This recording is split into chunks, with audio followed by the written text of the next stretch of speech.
ای نام تو بهترین سرآغاز، به نام تو کی نامه کنم باز. مردم تاجیک ما پیش از همه گویند سلام، ما نیز با احترام اول بگوییم السلام. سلام و درود خدا بر شما. خدا شما را در پناهش نگاه دارد. صبح از خواب برخستیم، خدا را شکر، همه دنبال کار است و نمیدونم که عین حال شما از کجا و در کجا نشسته ما را تماشا میکنید. خدا نگهبان شما که وقتی خود را دریغ نمیدارید. گمان میکنم امروزه برنامه لااقل یک ذره هم باشد باید فکر شما را دیگرگون کند، زیرا بسیار کوشش ها کردیم. نمیخواستم اطراف همین برنامه کنم، باور کنید نمیخواستم که اطراف همین سخن کنم، برنامه کنم. چرا؟ چون که ما قریب 10 برنامه کرده بودیم. همین 3 سال و 4 سال دائما تاکید کرده می اومدیم. عادی‌ترین میپرسند که همین بلاگرها، نفرای مشهور، نفرایی که اعضا پادپیسچی که زیاد دارند، اینها تحت نظارت باشن یا نه، اینها تحت کنترل باشن یا نه. همچون یک نفری عاموی، همچون یک نفری که داخل همین چیزها هسته میگم بله، بلاگرهای ما خطر بزرگ دارد، اینها باید تحت نظارت شود. چرا؟ اطراف این صحبت میکنیم.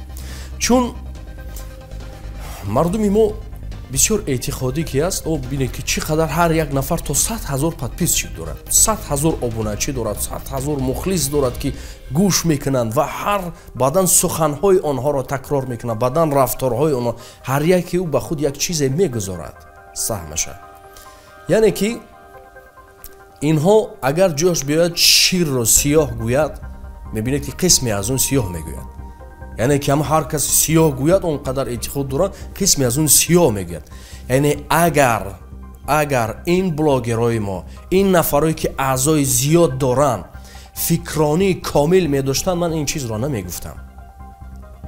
از این سبب که هر کس میتواند از اینها استفاده برد، هر کس میتواند از اینها استفاده برد و در یک پست، در یک سخن، در یک رفتارش میتواند بین مردم تفریقه اندازد. آن چیزی که ما دائما دور میشدیم، آن چیزی که ما دائما میگریختیم، چیکار میکند؟ بین مردم جدایی میاندازد.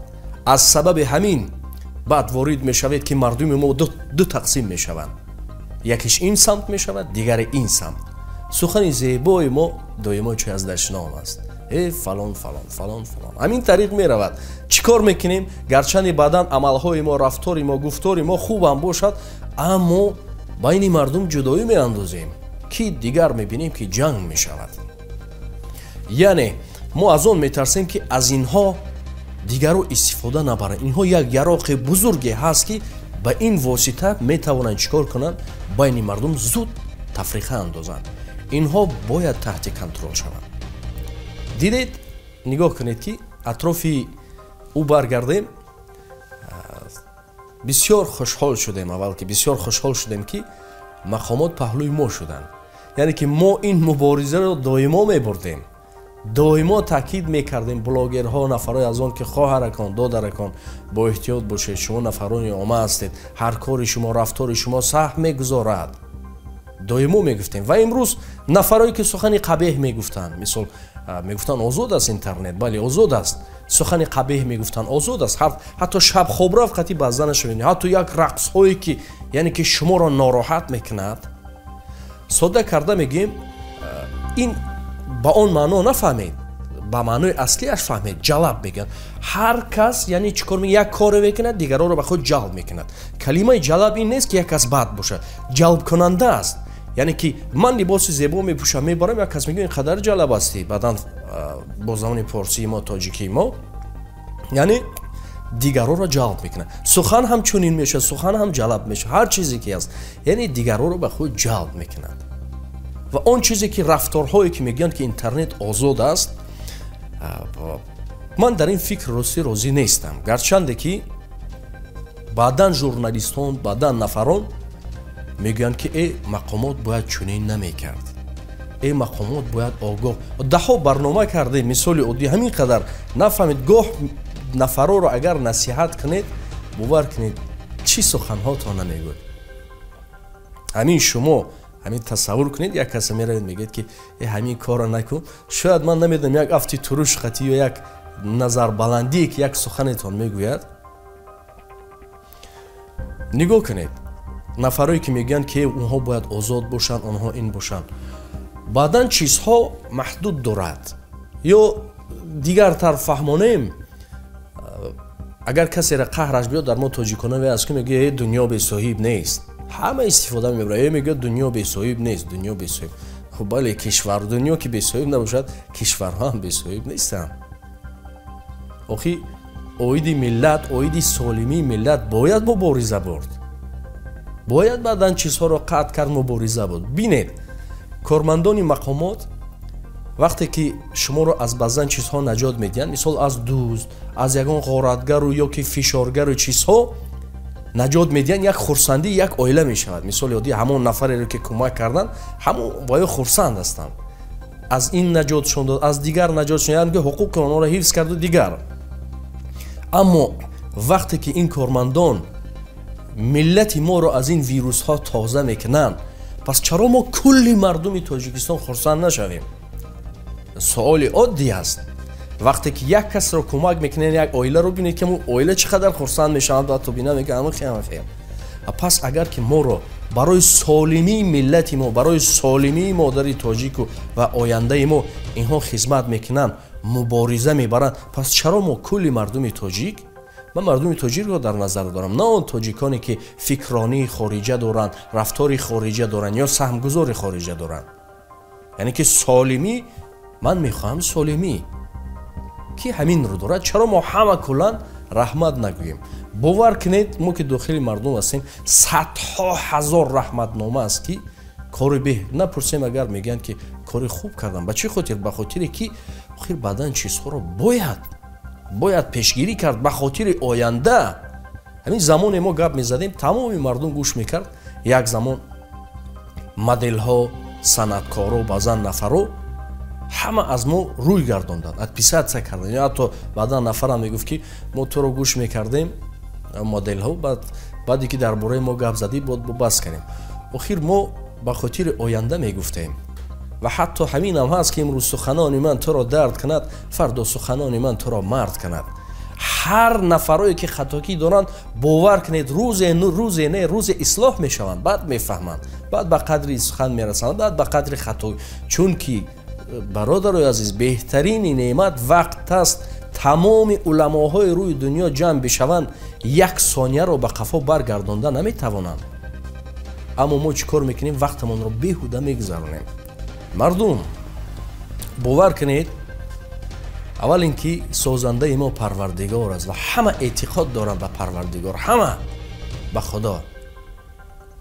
اما به شما میگم که در نزد خدا شما جواب میگویید. به خاطر وقت را بیهوده گذراندن این نفرانی که شما تماشا میکنید، همین وارد اینترنت شویم، اینترنت ما به نهایت سطحش پست است و یعنی آدم های وعی است. میبینید این اون آن. آخی میبخشید، ما خودمون لگنده میتراشیم، ما خودمون ستاره میتراشیم، ما خودمون اینها رو پرورش میکنیم، بعد کار به حد میرسد، بعد میگن که آبروی ما رو میریزانه، بعد سر میشود. ای مردمی که تماشا میکنید، از همین جا به شما میگیم که شما نزد خدا جواب میگویید با اونه که شما وقتونه بیهوده در آنها صرفه میکنید. بیهوده، چون گفتیم یک ثانیه رو تمامی علماها برگردانده نمیتوانند. پس در ما بلاگر شدن باور کنید دو جمع دو است، دو کره دو است، یعنی که آنقدر آسان است. چرا؟ میگه یا دیوانه میشی یا از عقل بیرون میشوی، تو الکی بلاگر هستی. یعنی یک رفتار میکنی که مثال عادی از جمله همین از هر نفری که همین لباساشو کشیده تر تپوشک دویدن اینجا گود داود برود، این هفته میبینید که تمام تاجیکستان با خبر است. از هفته دیگر میبینید که هر کجا دعوتش دارن. هفته سوم میبینید که بلاگر است. هفته چهارم میبینید که گپزن است. همین دیده ایستاده ما خیر کی ها بیرق در دستاشون است. ما نمیتونیم گوییم که عیبی اونها هست، اونها نادرست رفتار میکنن. آخی ما از آنها قهرمان میتراشیم، ما آنها را دستگیری میکنیم. ва зарарашро намедонем охир. Фарзандои мо онҳоро тамошо мекунанд.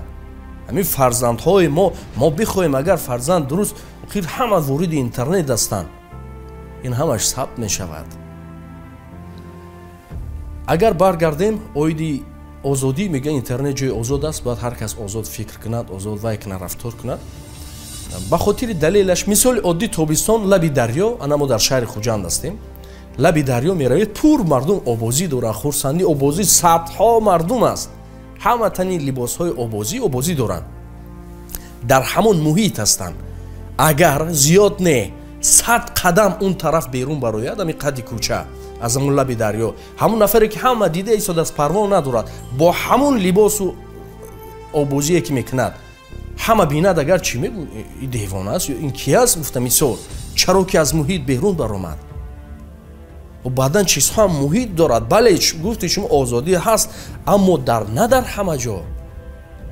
баъдан чизҳоро мо ҳифзи миллиамонро, баъзан чизҳои диниамонро, чизҳое ки барои мо муқаддас ҳастанд, инҳоро ҷои аввал монем. инҳоро бояд поймол накунем, гӯем ки озодӣ аст, хориҷия озод аст, ё мо озод аст, фикри озод аст ё дигар. ё ки баъдан нафарҳо мегӯянд ки сахтшон нагиред. охир баъдан сахтгирӣ сабаб мешавад ки як ҷунбиши калон метиҳад. бинед чӣ қадар мардум пайи ҳам, чӣ қадар нафарое ки мисол рақсҳои безеб доштанд, суханҳои безеб доштанд, рафтори безеб доштанд, чизое ки умуман аз одамӣ берун аст, аз ахлоқи одамӣ. ҳозир дигарош як суистад чӣ кор карданд? навбат ба навбат ба гуноҳи худ иқрор шуданд ва назди мардум узрхоҳӣ карданд. аҳсан ба шумо. аз ҳама кори мардӣ, чӣ зан асту чӣ мард, айби худро ба зимма гирифтан аст. намешавад ин тавр гӯем ки моро тамошо мекунад, мо тамошо накунад. не, мо бояд якҷоя кор кунем. мардум бовар кунед, нафарое ки омавӣ ҳастанд, худо шоҳид аст, ба номи худо мо шуморо дӯст медорем. яъне дӯст, мо ҳеҷ вақт нисбати касе нафрат надоштем, ҳеҷ вақт нисбати. баъдан нуқсҳоро мебинем, инсон месӯзад. охир ҳама чун мегуфтем ки ҳама як узв ҳастем, ҳама агар ки як узв бошем, як миллат бошем, дар як кишвар бошем, мо як тан бошем, чӣ фарқ дорад ки сӯзана дар ангушти ман мезанӣ, дар ин тарафи ман мезанӣ, дар поям мезанӣ, ҳар куҷоем назанӣ, дард ба ман аст. ва ё бисёртар чизое ки шаъну шарафи мардуми Тоҷикистоно паст кардан мепартанд. дигар духтарон дар бекор шитану ҳамихелӣ кӯро даст мезананд. маданият бемаданиятӣ бисёр мешавад. таша маҳкам мекунад, дигарош ҳамонҷо авай ибранд мегиранд, бас мекунанд мекоранд. хай маҳкам када хуб карди. обрӯи заноя мефурӯрад тоҷикоя. не ма ай масъала дӯст. албатта кори хуб кардан, ин барои дигаронро дарс ибрат мешавад. кори хуб кардан. ка блогери да ё даққа сар кор надорад. блогери қатиб ка сар кор надорад. албатта ка узмо америка неку. дар ихтан ҳам имрӯз анамон сиёсате ки пеш гирифтанд ва ин блогер духтароне ки дидаву дониста бо сару либосҳои гуногун баромад мекарданд ки ин дар ихтан ҳам барои одобу ахлоқи ҷавонони Тоҷикистонро хеле паст мезад ва бале либосам, суханам, анамон тарзи ишораҳоям аҳсан ба шахсоне ки дахдоре ки ҳамин корро ба анҷом расонда истодан бисёр давом диҳанд. ҳоло шумори анами гуна блогероне ки дидаву дониста барои паст задани маърифати ҷавонон, барои одобу ахлоқашон кор мекунанд, онҳоро решакан кунанд. ман Осим Орифпур, рӯзноманигор. дар ягон давру замон барои инсон, барои як шахс, барои як фард, яъне майдони гуфтугӯву майдони ибрози назар чун имрӯз мавҷуд набуд. имрӯз ҳар касе ки чизе мехоҳад дар шабакаҳои иҷтимоӣ андешаи хешон менависад ва ин низ яке аз нишонаҳои демократия аст. яъне дар замонҳои пеш он нафароне сухан доштанд, он нафароне имкони нашри маводи ки китобе доштанд ки онҳо як соҳиби маърифат, як ба зинаи муайяни илму таълим расида буданд. имрӯз мутаассифона мо хеле нафаронеро мешиносем, медонем ки дар шабакаҳои иҷтимоӣ хеле дурушгуфторӣ мекунанд, яъне бо саҳнаҳои бисёр ҳам пастмаънӣ ба миллати мо, ба забони мо, ба урфу одати мо, ба маданияти мо таъсири манфӣ дорад. ва мутаассифона ҳамин гуна шахсон имрӯз аз ҷониби ҷомеаи ҷаҳонӣ ҷонибдорӣ карда мешаванд. масалан барои ҳабси чандрӯзаи як блогере ки ӯ дурустгуфтор аст ва ҳақоратҳо мекунад дар шабакаҳои иҷтимоӣ, онро ҷомеаи ҷаҳонӣ хоса комментҳои хеле зиёд менависанд ва ҷонибдорӣ мекунанд ва мегӯянд ки озодии баён аст. дӯстои азиз, ҳамчун як зиёӣ, ҳамчун як нафаре ки дар ин соҳа кор мекунем, як чиро бояд бигӯем ки ҳар як чиз, ҳатто сухан, ҳатто андеша, ҳатто фикр меъёр дорад. бо ҳамин дашному бо ҳамин суханҳои таҳқиромез ба миллати хеш, ба маданияти хеш, ба урфу одати хеш мо латма ворид мекунем.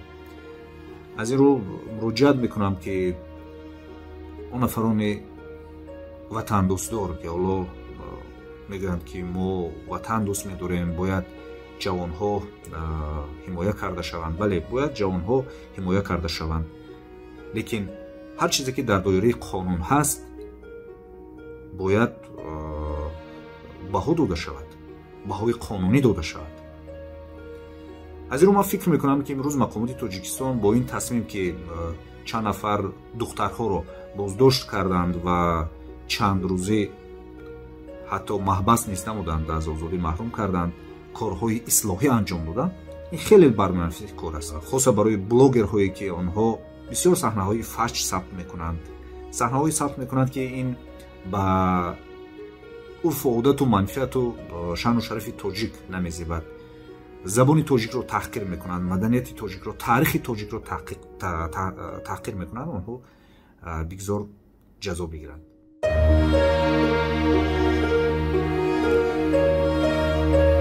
бисёри корҳо далел талаб мекунад, такрор ҳам бошад, аммо мегӯем. як нафар балон мегирад, дар хонааш балони мошин мегирад, оташ мезанад, дуди сиёдаш тамоми ҳамсояҳоро нороҳат мекунад. баъд пурсон мешим, мегӯд ки балони худам ҳаст, хонаи худам ҳаст, ман чӣ кор дорам ба дигарон? аммо дуди сиёҳаш чӣ кор мекунад? ҳамсояҳоро нороҳат мекунад. баъдан рафторҳои мо мегӯд зиндагии шахсии ман аст, ваи ман аст, аммо анамин тавр дигарҳоро нороҳат мекунем. биёед ҷомеаро худамон солим кунем. бовар кунед, ягон кас парвои ману шумо надорад, аммо ҳаст ҷойҳое ки пул ҷудо мешавад ба хотири байни мардум тафриқа андохтанд. пул ҷудо мешавад ба хотири моро аз баъзан чизҳо дур кардан. пул ҷудо мешавад баъд ба воситаи ана ҳамин гуна блогерҳо ва баъдан нафарое ки фаҳмиши камил надоранд истифода бурда мешавад. як нақшаҳое мекашанд душманҳо. бовар кунед, ҳар боре ки 10 сола мегузарад баъд мефаҳмем ин қадар пеш аст ки ҳамин тавр будааст, ҳамин тавр будааст. як бор ба қафо назар кунед. доимо устодҳо мегуфтанд таърихро омӯзед то ояндаро бисозед.